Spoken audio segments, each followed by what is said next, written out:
Hey everyone, before I get started, I just want to remind you that if you like my content, hit that like button, subscribe to my channel, and then join the Militiaman and Crew Patreon community by clicking the link in the caption.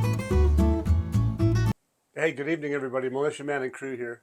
Just wanted to say hello and say we're going to have a little bit of information, probably a little bit different than yesterday. I do believe yesterday's input about the deletion of the zeros is really important. Obviously, we're just watching to see how they decide to roll that part of it out. But we can still see, though, if you think about it, is that there's going to be some collective additional pieces of the puzzle. It's an investment world, and Iraq hasn't really exposed their 2024 budget yet. With the tripartite budget, they've been functioning on an operational side. So we're looking for that investment side. They happened to be while Sudani was out of town, and he mentioned to the UN and the people out there that he had about $83 billion allocated for infrastructure and other items. So anyway, today's a little bit different day. But again, I want to say, hey, thank you to you all for everybody that your support is really means a lot to us, because hey, the donations that you guys give, they go places. They help with keeping people afloat, and it keeps the business going.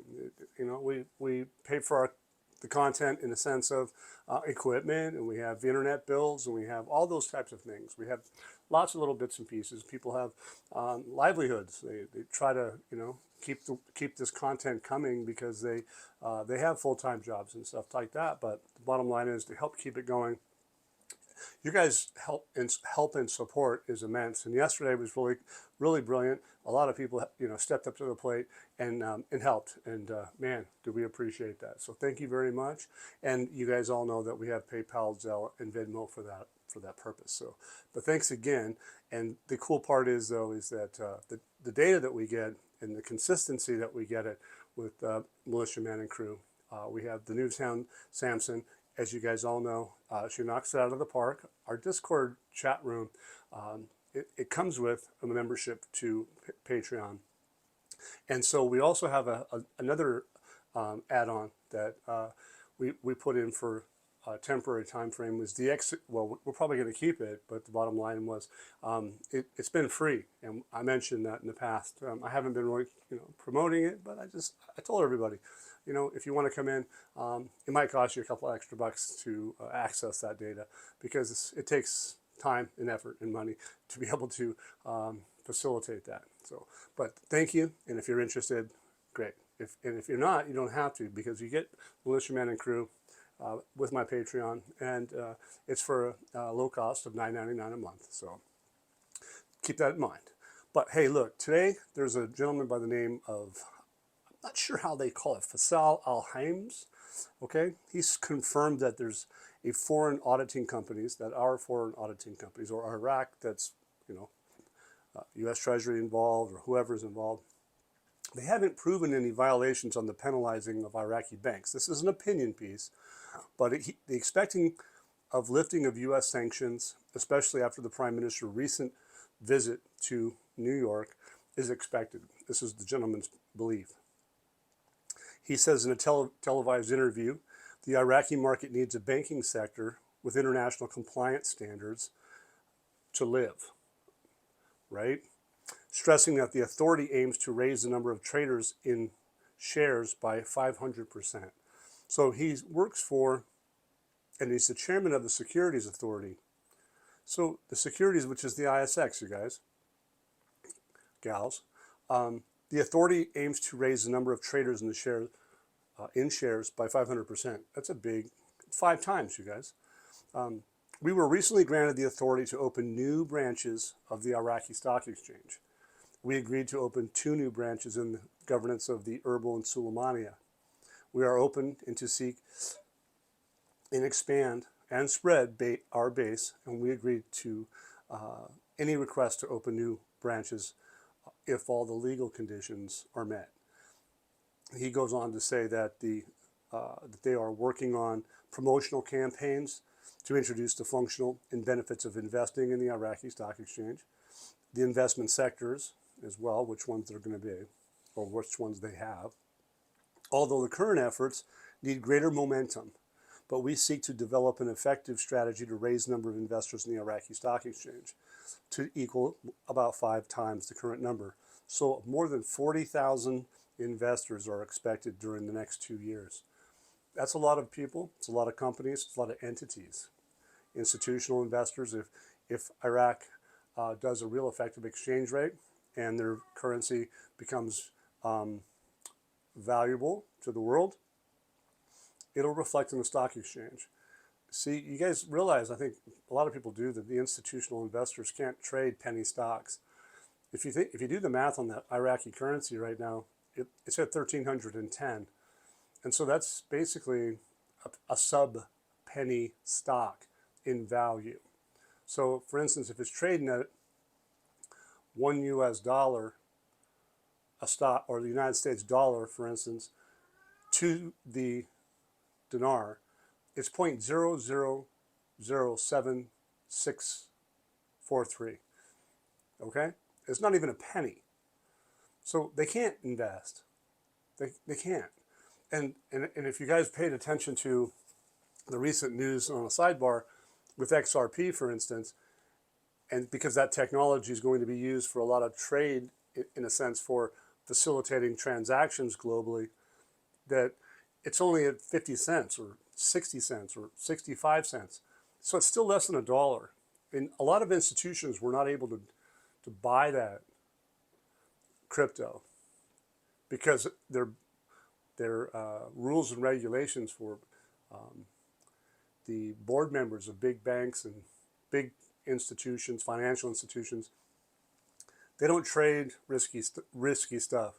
And if it's trading less than a certain amount, whether it's $1 or if it's $5 or whatever, they don't let them do that. But what had happened is it just recently opened up that there was a ruling or something to the effect that something happened. I'm not a pro, you guys. That's not my forte.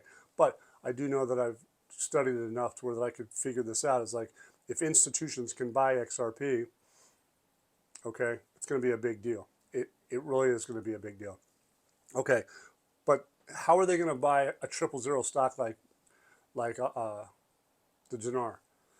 Well, if they drop the 3 zeros, create some value, right? Which they say specifically, like we talked about yesterday. That's what they're doing, is creating value. And then if you added in that, if they drop the 3 zeros, call it 0.76, and then they apply a real effective exchange rate, which takes into consideration all of the additional revenue streams we've been talking about. Okay, now the IMF, World Bank, Bank of International Settlements, they're going to come to an agreement with Iraq's Central Bank of Iraq. So Moshan Ali Allah probably knows full well about that.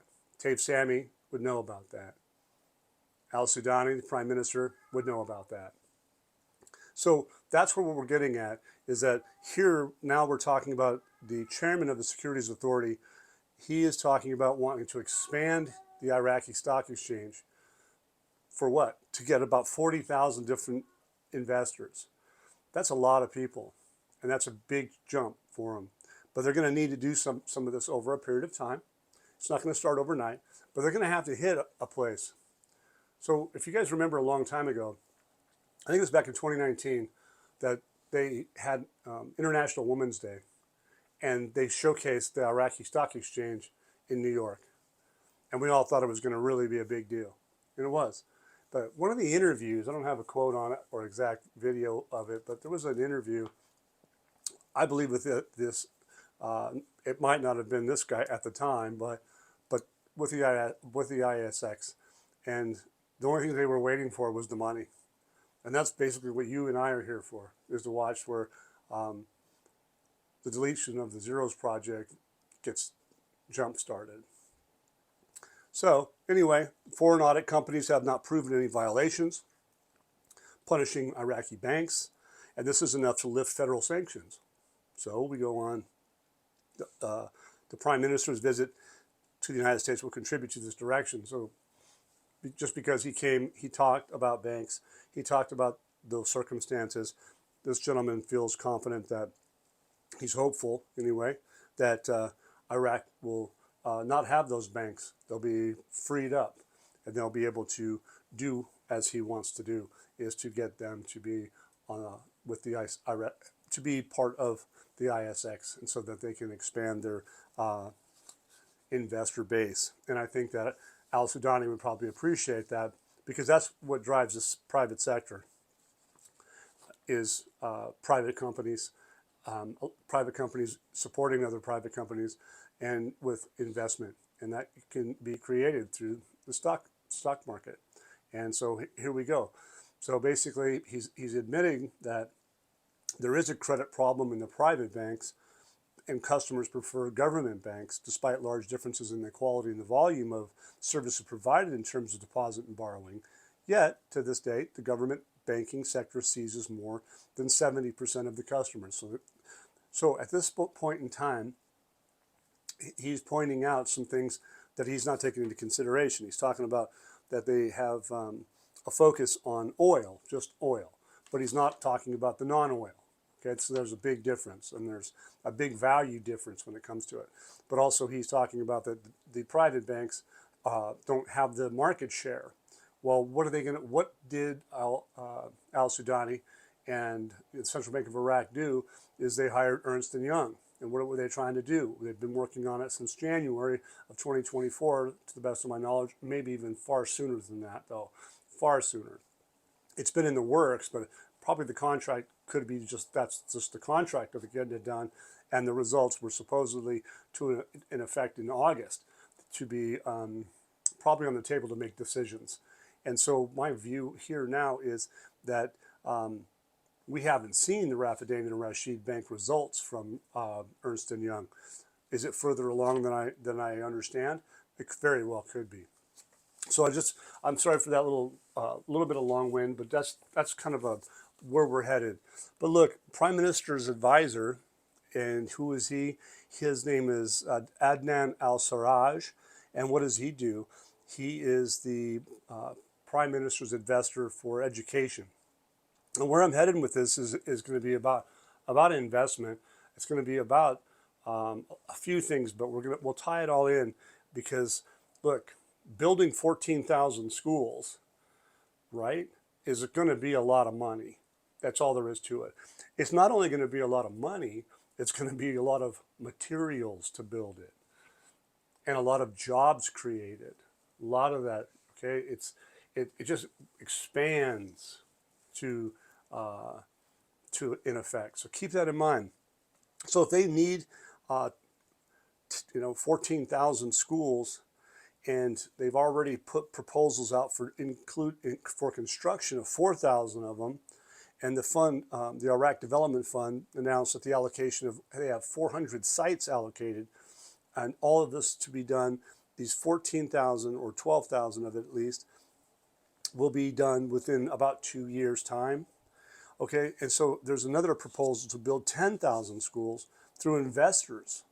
So that's like big, you guys. And they're going to be doing it all of what? They're going to be building the buildings, equipping the schools, and what's the state going to do? They're going to pay these investors for each and every student that uses those schools. So they're making it attractive for the private sector to come in and invest, and to help build 12,000, 14,000, or 24,000 schools. It's going to be immense. But in this particular case, they start off with just telling you that their 2-act plan is to build about 14,000. I wouldn't be surprised if there's maybe more than that. But think about the other things that they're going to be building. That's not just the only thing. You got roads infrastructure, you got water, sewer, electricity, you got everything, and all the materials that are coming in. And how are they going to get all those materials? Well, they import them, don't they? They sure do. But before they can even do that, they have to secure something. Before they really start majorly importing, they could stack it up, but they really do need to have infrastructure ready, and to be ready. And what else they need? They're going to need water. Water is a key component to building a new country, and Iraq is, pretty tight. You always hear the climate change. You hear about that. You hear about desertification. You hear about the fact that they need to upgrade their agricultural lines, their pumping lines, their irrigation lines, all of those things. But guess what? They intend to create giant projects to address the water scarcity. So the Ministry of Water Resources involved, prepared to plan described as ambitious to implement major projects aimed at providing large amounts of water to the country, stressing the programs towards implementation of promising projects for irrigation, relying on pipes in cooperation with neighboring countries. So they have associated areas, huge amounts of land for this project. But in the context, with similar projects that have been done and completed in the southern project of Port of Faw, for instance, while work is still underway in Al-Bahar and other places like Al-Duhar and the village in Basra. Okay, those places have nothing but been given land. So ultimately, the massive reconstruction effort that Iraq is doing is going to be, it's going to be immense, and it's going to take a lot of water. It's going to be need to be monitored. It's going to need to be paid attention to, because it is going to be a key component. You can't just get started and build all this stuff out and then all of a sudden dry it up and not have any, because you need it. And so, yeah, they have a plan of action, and I think that after 20 years, that they probably figured out many different ways. They've probably engineered many different things, and they're probably ready to go and have been for a long time, or we wouldn't be having this conversation today. Because water is key, definitely key. Okay, so the Director General of Ports announces completion of all sections of the 5 berths project within the Grand Faw Port. This was unexpected to me today, because I was still expecting that they were going to still have some phases to complete. But I mean, they have nothing but, this whole article is on May 30th, which is today. It's basically all about completion of all sections of the project to build the 5 berths within the project of the Grand Faw Port. Company implementing the Grand Faw Port project has completed all sections to build those 5 berths. It goes on to say the area of these berths with project is 67,000 meters squared, where the depth excavation of the berth's facade, I should say, was completed and it reached a depth of 22.6 meters, and it's been fully finished. Okay, they says completing amounts of these tubular pillars done, completed. They go on to say that they completed the fenders for the port, completed. Ship berths was at 144 berths, completed. Unbelievable, right? And out of the blue, they just say it's basically this whole conversation here. What they've had was a completion of the port. And I don't know what you guys think, but if you read the article in Patreon, you're going to see that, wow, they're full steam ahead, and they've at that stage. Let's go. So what are they going to do? They import big, huge, massive ships. They've got some of them that are 1,750 meters long. Unload ships with a length of 1,750 meters. It's huge, you guys. It's like these guys have got some big boats coming in. Could you imagine them packed full of materials? Yeah, that's how they're going to get it in. They're going to use a development road project to reconstruct the country. And that's why everybody's coming into town. Who came into town today? Well, the central bank governor met with the Spanish ambassador to Iraq. So I did some research today, and I don't know that this is going to be the case, but I do understand that there's a couple of banks that are in Spain that are very key to that country. And they're also key to the global financial system. And if we go back and if we move forward, what was Iraq going to do? Their development road project was going to be helpful in the savior position, being a savior of the financial system. Remember back in September of 2023, and then with Davos meeting in 2024, confidence, remember that? Restoring confidence. And then in Munich, right? And then we see it again. Not Alak, wasn't there, but al-Sudani was again in 2024 in September. And what was he talking about? He's talking about Iraq coming into the international world. And who was he with? He was with all the biggest entities in the world. And so what are they doing now? Well, they're getting ready to do the investment side. And what do they need? They need financiers because of all the private sector that's coming in. And do I believe that the Spanish government would be involved in that? Well, the ambassador and the central bank governor, Al-Alaq, had a meeting today. And what is Al-Alaq about? He's about banking.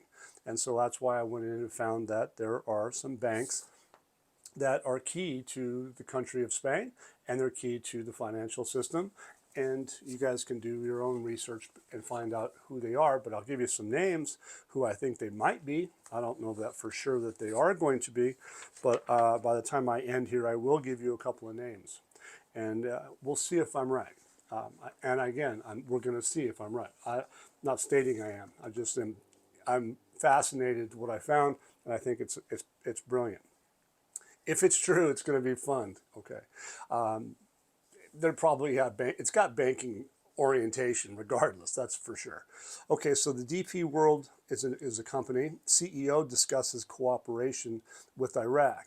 Now you have to ask yourself, well, this was done back on the 25th of September, and we're just seeing it today. So it was published today, September 30th.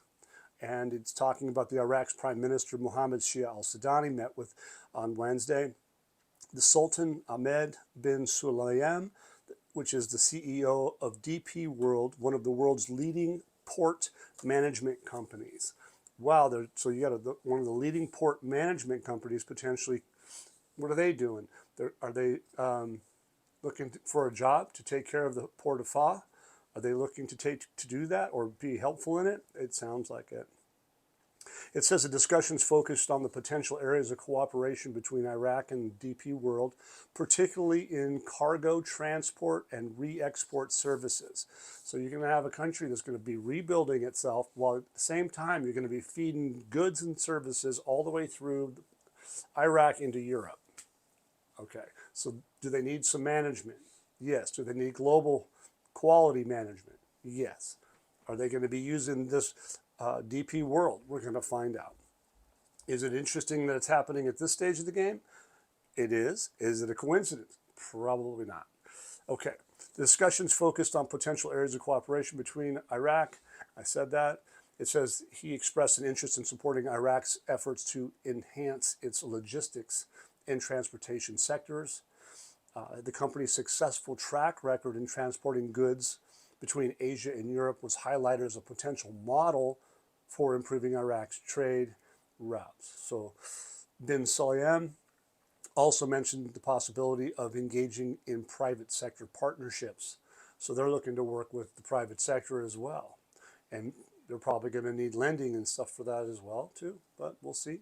Partnerships that go across various industrial fields within the Iraq. So there's not just a couple different fields or just one particular thing. It's going to be multiple. Prime Minister Sudani highlights that Iraq is committed to fostering constructive economic partnerships and utilizing its resources to drive growth. He brings in attention to the importance of Development Road Project, of course, a key initiative aimed at diversifying Iraq's economy beyond oil. Again, non-oil is going to be an issue. It's going to be a big issue. It's the private sector. And what are they going to be doing? It's going to be doing things by enhancing infrastructure and creating thousands of jobs. So when you create thousands of jobs, you create an environment where you need goods and services to house and feed and entertain those people. Because every really one big, good quality job supports many more. It all depends on the country. It all depends on the probably the exchange rate for one, but many different things. But the bottom line is that if you create a job, they need support. And it's just the way it works. The meetings reflect Iraq's border strategy of engaging global partners to advance its non-oil economy and develop critical infrastructure.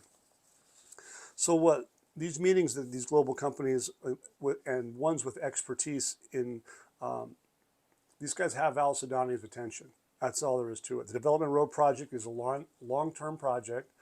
It is a project that will need professionalism. It's going to need experience for port management, which this company seems to bring, with particular attention to cargo transport and re-export services. The non-oil revenue streams, you guys, are going to be key. It's going to be a key component to Iraq's success. And the Development Road Project is going to be around for years to come. It's not going to stop.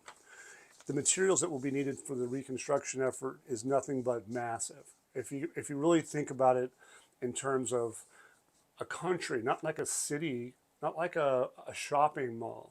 We're talking about a country full of all cities and shopping malls. So now you kind of go, wow. So where are they gonna get all that material? Well, that's where the Port of Faw comes in. Where are they gonna get all the loans and the materials of the private sector to be able to get all that stuff? They're gonna go to the banks, possibly the ones that are going to be talked about, possibly. Not alone. I'm sure there's going to be many more, especially like the ones like JP Morgan, Citibank, all the big boys. Okay, the biggest in the world. But hey, Spain's still a country. Okay, and they have some big entities that are well known around the world. So they go on to say that, or at least I do, is that, you know, what do we have? We got tens of thousands of schools to be built. We got dozens of hospitals. They got roads up to 1,200 kilometers in length all over the country and more, just as far as the Development Road Project is about 1,200 kilometers. Electricity, water facilities. We just talked about water projects. I think we all get the picture that this CEO from DP World, I think he understands this as well, and that's what he's looking to do with Iraq. And they probably already have something in the works. But look, the Development Road Project is geared towards investment in the private sector. That's all there is to it. And the private sector is not going to be functioning at 1,310 dinar. They're not. It just doesn't work that way. The budget they have allocated, it's just not going to happen.